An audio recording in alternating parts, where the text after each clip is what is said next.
This is Jaz Karis, and you know I got soul.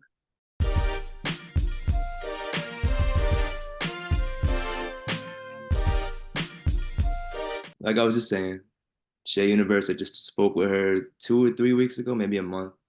And, Mm. she was the first UK artist I got to speak with.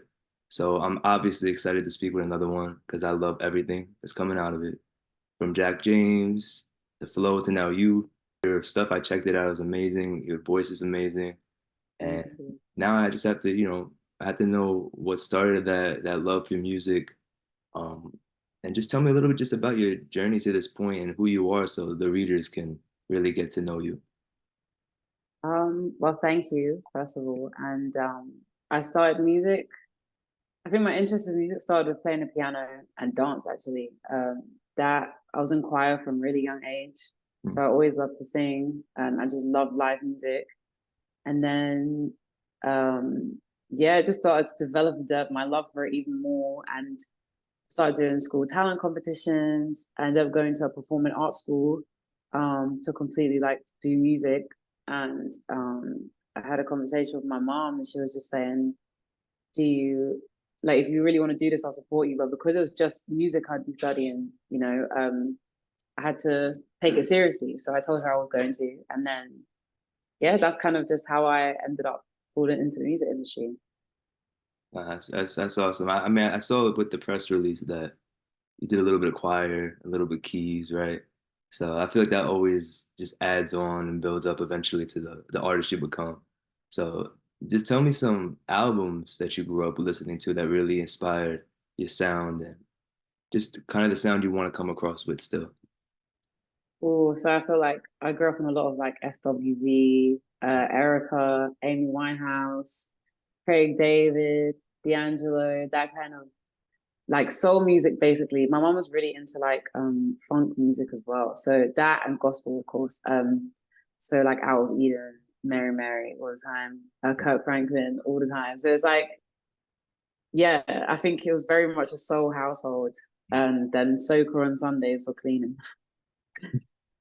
No, well, I love gospel, so Mary Mary is definitely one of my top groups, and I definitely hear well, let me say this, your voice, like I said, is you have a beautiful voice, but I think you have like Thank one of you. the clearest voices I've heard in a long time, and it's very interesting. Wow. It's almost clearer than I told you I wasn't gonna mention the British thing. Sorry, but it's clearer than a lot of American artists. Like I genuinely mean that. It's very like precise, and I love that. And I'm actually gonna refer to a question I asked Shay, and I'll tell you what she said about it. But was that music readily available there? Because I didn't know that. I obviously knew you guys were influenced by the sound. But Shay told me that she thinks that a lot of UK artists sing in an American accent because it's so popular there. It's just on the radio, it's everywhere. American R&B, soul music, like you Hmm. mentioned, Angelo, you know, Mary Mary. Yeah. I think it's genuinely the way we've been taught to sing. Like I think we grew up listening to American music, so that's how we always sang songs. Mhm. And our favorite artists were most probably gonna be Americanized. And so listening to that is it's literally like how you learn to sing. So I guess like a because singing is very different to talking, obviously, because I have a British accent, but I think it's like a baby, so it's like a sponge. So as soon as you start hearing and soaking up all of this music, it's in an American accent. So that's now how we perform it. I also would say that like it's so much easier to rhyme with an American accent than it is like a British accent. I think like British accent honestly limits you in a lot of sound ways. It's not as smooth singing wise, in my opinion. But yeah, I think it's literally like Shay's right. It's what we've grown up listening to, so it just makes sense. That's interesting. I've never heard somebody say that it's harder to rhyme in that, that accent. So that's very interesting. Uh, Yeah. one more thing about your background with the UK, and then we're gonna hop into all your stuff. Um, do you think the UK influenced your sound at all? Just being in the streets of, like again, because I don't know, I'm from Jersey, so I don't really know. Yeah. I haven't traveled to the UK, so I'm just very curious. 'Cause like I said, a lot of artists just have this sound that is almost more appealing, or I don't want to say appealing. That's probably not the best word, but there's so much good music that's coming out of there. I'm just curious why. So, do you think the UK has influenced that at all? think definitely. I think your surroundings definitely influence whatever you like creatively put out. But in what way, I think it's very difficult to say because every part of London is different. And like all the artists you mentioned, we're all from different places in London. And I think your upbringing and like your surroundings and stuff like that will definitely affect like what you was listening to growing up.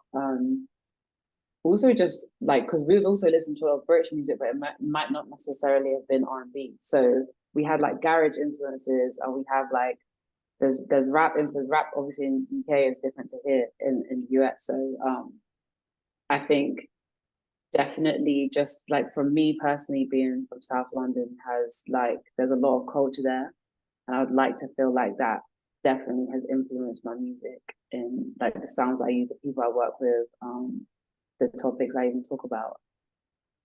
That's awesome. I think Shay mentioned that the grind scene actually influenced her, which was also like a thing that was like, wow. Mm-hmm. Like you mentioned, it's very different from the hip hop we have now. But enough of the UK. Thank you for answering for me. Of Let's course. hop into your stuff. I'm just gonna mention some songs that really stuck out to me that I loved, and just tell me about the making of them, what inspired them, Mm-hmm. and yeah, we're gonna talk about your future as well after that. So, Side of You stuck out to me on Dear Jazz. Definitely, I I'm know glad it's, that's yeah, one of my favorite ones. Yeah. it's definitely a vibe. I know it's like has a star on it and Apple Music, but I don't want to be like typical. But I do really like that song. So tell me a little bit about that. Side of You is one of my favorites too, but I think it's just because like I literally wrote it in one session, one like recorded everything that day. Oh wow. It was so easy. It reminded me a bit of Pay Lover the way it came out. I was really angry. And I felt from like my first line that I wrote, I was like, yeah, I'm gonna talk some stuff on this one. And I think Emil, the producer, he's incredible. Like he was playing me through beats and I heard this one and we edited some stuff and but when I heard this one I was like, yeah, this is it. I asked him to add that, like, it starts like it'll start straight away. It has that. Mhm. Yeah, I was like, can you give me that? I need a bit of like I need the beat to match my energy in terms of I'm angry. Yeah, yeah. But it's still I wanted it to still feel smooth. I always want my music to still feel smooth no matter what I'm talking about and still feel like nice. You can still listen to it when the sun is out. So yeah, I really feel like Side of You kind of was just a track to just lay all of my feelings on it and put it out there. Yeah, it like you said, it has this like a vibe that as soon as it starts, and it reminds me of again, I'm saying typical stuff, but the 90s, 2000s vibe. It definitely has, you Mm. know what I mean? I don't know if that's exactly what you were going for, but it definitely has it. And another song that has that to me is this is a recent one, 2023, a single, Therapy. Another one I really, really Okay. so you could probably see like my vibe at this point. Yeah, I hear it. I'm hearing it. You're like a 90s guy. Yeah, I get it. Yeah, yeah. Um, Just tell me about that song. That's another one I really love. Therapy again, amazing producer, Prodigal Sons. That was actually our first session, and again, all happened there, like in the room.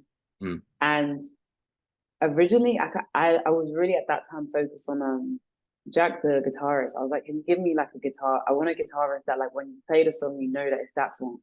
Um, and that's when he came up with the lick that is Therapy. And yeah, it was another one of me just kind of again a bit annoyed. I'm just putting out my feelings on the table, but I love live instrumentation and all those guys play it. It was like a jam session at first. It was really therapeutic, so I end up calling it therapy. Mm. It's another one that it almost says I don't know if you're familiar with the album Never Say Never by Brandy. But Of course, yeah, yeah, amazing album.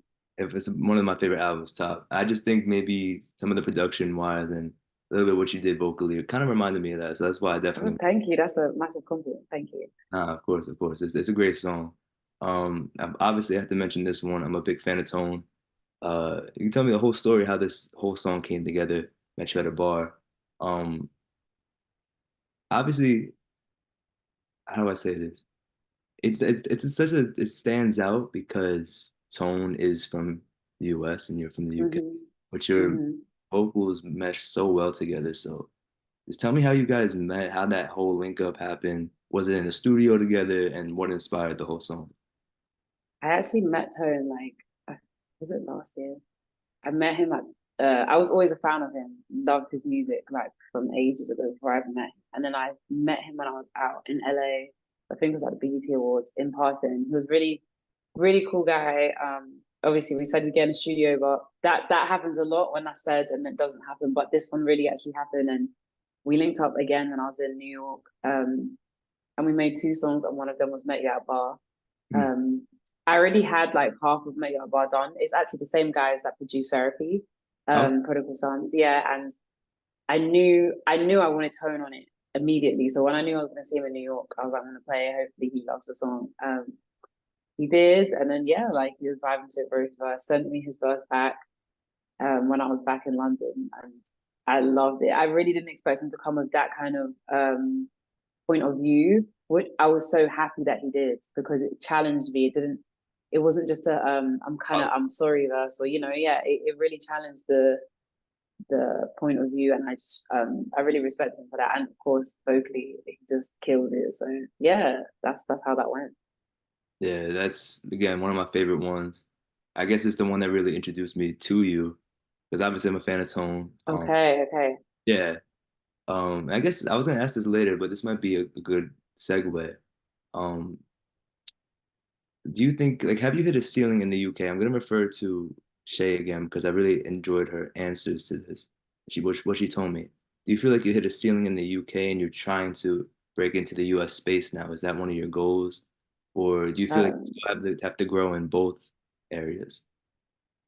I think a bit of both to that answer, because I think there's definitely glass ceilings in the UK. I feel like there's definitely more Mm, I can do there and others can do there. And I think the scene is definitely growing, and there's so much, like you said at the beginning, amazing talent that comes from the UK. I feel like there's definitely stuff brewing there, but it's also like, how long can you wait for it to brew until the kettle's done? And I think over here it's thriving. There's a scene for it. There's community. There is, like, it's on a different level compared to there. I feel like even when the scene does burst in the UK, it's still not going to be on the trajectory is not the same as it is over here. And I think um with the music is just appreciated a bit here over here a bit more, in my opinion, by the industry. And I think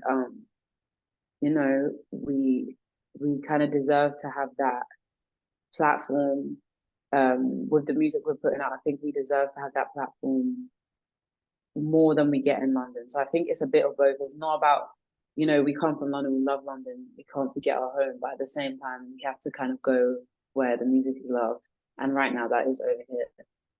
that's literally exactly what Shay said. She said like the R&B is just really appreciated over here, and I guess it makes sense. Like I said, I really love all the I love you guys. You know what I'm saying? Like, Mm-hmm. I love your music. Like the style you guys Yeah. are coming with is just so it's it's to me more grounded here, if that makes sense. Like it feels more for what I grew up with and what I loved.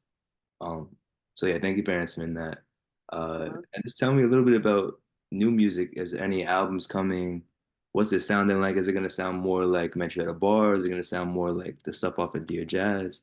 What's coming next? I'm really excited for this album. I think it's honestly like it's real good quality music. How can I like to call it, like Dear Jazz's older sister, basically. Is the music is really, really like a very high quality. I think it's a lot of live instrumentation, but it's also very like contained. I really love it. I think it's a little sweet spot I found. And yeah, it's a whole journey of, I can't even explain it. I'm really excited to like show it to you guys. But Met You at a Bar is definitely a great introductory track for me. We've got another one coming out in April, with a feature I'm super excited about. So yeah, it's kind of onwards and upwards from here for me. Yeah, no, and we're definitely gonna try and play a part in pushing that out and all that Thank music, 'cause I you. think that people need to hear it, you know. Thank And you so much. tell me, is there any more goals that you have for the year? Are you gonna do some touring maybe? I want to definitely come see that live, you know. Yeah, no, definitely. That's touring is 100% part of the plan. Like live music is literally at the top for me, so that's 100% on there. The goals for me right now is literally the album and the tour. So I hope to see you soon. Yeah, no, absolutely. Like I said, I'm excited for that. I'm gonna do this segment, which I haven't done in a while, but since we have some extra time, I actually did it with Tone. Fun fact that he was one of the first people I spoke to, and that we did it with. It's just a rapid questions thing. It's always fun. I always love hearing answers. Okay, We'll do that, and then I'm gonna let you get out of here. Um, thank you. so favorite song, just off the top of your head. Oh my gosh. It's hard. It's hard, but it's always fun. Okay, my favorite song, No Regrets, Ella Fitzgerald. Oh, okay. Was not expecting that at all. That's my song right there. Favorite album. Chris Brown exclusive. Oh, Really? Okay. that I was gonna say that or Drake's Take Care. Well, there's so many now. You've got me thinking. There's Frank's Nostalgia Ultra. There's so many. Sorry. Okay. See, that's definitely why I like you, because Frank, yes, Nostalgia Ultra, Yeah, those sleeper projects that people they go to channel on, amazing. but Nostalgia Ultra, Yeah, Nostalgia Ultra is over that. that's literally what I grew up with. So one of my favorite projects. So I'm glad you mentioned that. I'm gonna take that as the answer, but Okay, that's fine. this album is fire too. Dream collab. It could be a multiple if you want. It's a little easier. You could say a few. Well, Frank would definitely be one. He just yeah. Erica, I would say J. Cole, love J. Cole. Um, off the top of my head. There's so many, the list is endless, but yeah, there you go. Okay. A song you wish you wrote for another artist. It mostly had to be Scissors Snooze. I think that's such a good, like, well written song. I think, yeah, that's such a good song. This, yeah. Nah, for sure. It's probably one of the songs that's come out recently that has been stuck in my head. Even when, Yeah, that's, yeah, to cut through, like, to me, there's a lot of noise right now. And I feel like the fact that, like, it's such a huge song, but it's such a good song. And I think it's really well done. absolutely. Um, and album you wish you were featured on. Usually I say song, but let's go with an album you wish you were featured on. But that's, okay, that would be Drake's Take Care. Drake's Take Care. That'd be That album was everything for me. Yeah, I love that album. that would be fire. Even if he just sampled me, like, yeah, that's crazy. Um, let's do a random one. How about a song that for you from your catalog that you think someone needs to hear to really know who you are? Most probably, I would say "Come Outside" I'm not- on Dead Jazz. Yeah, I think that song is that or "Sugar Don't Be Sweet." But I think "Come Outside" for me was like a real. I love that song personally, and I think it was a real expression of like pure honesty on the track. And I like the transition. I think the transition shows that I do different kind of stuff Mm. as well. But yeah, that song. All right. Well, hey, I really appreciate all the answers. I really appreciate you talking with me. I had a good time. I really enjoyed. Yeah, I did. Thank you. No, of course, just hearing your perspective on stuff, and I'm excited. I really can't wait till you come over to New York, do some performing, so I can just see the, like I said, the beautiful voice live. It's exactly what I want to hear. So, Thank you so much. Soon come. Soon come. thank you, Jazz. I appreciate you.